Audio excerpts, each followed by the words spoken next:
ఇప్పుడు Spain news చూద్దాం.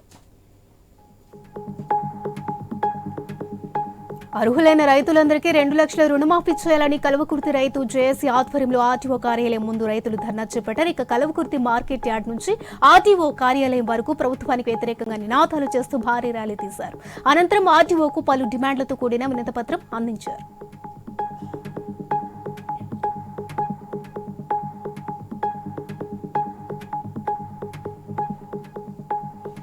Hyderabad court ENT hospital 3,000 లంచం తీసుకుంటూ ఉండగా సీనియర్ అసిస్టెంట్ సంతోష్ తివారీని పట్టుకున్నారు ఏసీపీ అధికారులకి. ఏసీపీ ఆకస్మిక దాడిలో రిటైర్మెంట్ బెనిఫిట్స్ ఇచ్చేందుకు బాధిత వ్యక్తి నుండి 20,000 డిమాండ్ చేసిన సంతోష్ లంచం తీసుకుంటూ ఉండగా పట్టుకున్నారు.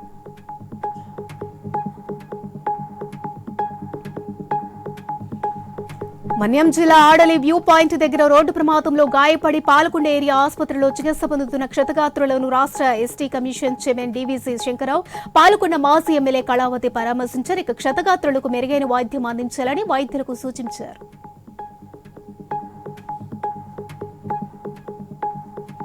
శ్రీకాకుళం జిల్లా బెజ్జి గ్రామంలో వర్మీ కంపోస్ట్ కేంద్రం పనులను ప్రారంభించారు. పాలకొండ ఎమ్మెల్యే నిమ్మక జయకృష్ణ ఎన్నికల ముందు తమ ప్రభుత్వం చెప్పినట్టుగా సంపద సృష్టిలో భాగంగా 6.71 లక్షల అంచనా వ్యయంతో వర్మీ కంపోస్ట్ కేంద్రాన్ని నిర్మించనున్నట్లు తెలిపారు.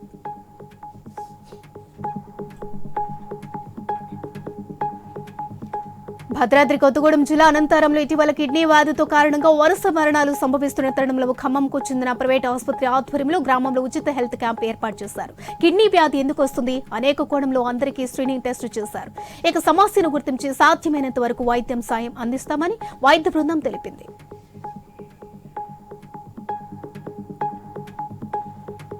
హైదరాబాద్ చికడపల్లి పీఎస్ పరిధిలో ఫుట్పాత్ పై అక్రమంగా నెలకొల్పిన దుకాణాలను తొలగించారు బల్దియా అధికారులు. సమాచారం ఇవ్వకుండా తొలగించడం అన్యాయం అంటూ షాప్ నిర్వాహకులు లబోదీపమంటున్నారు. తమను ప్రభుత్వం ఆదుకోవాలని కోరుతున్నారు.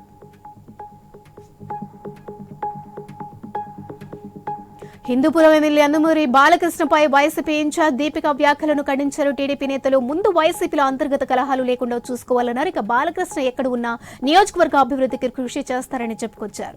రాజకీయ కక్షలు వీడి అభివృద్ధిని సహకరించాలన్నారు.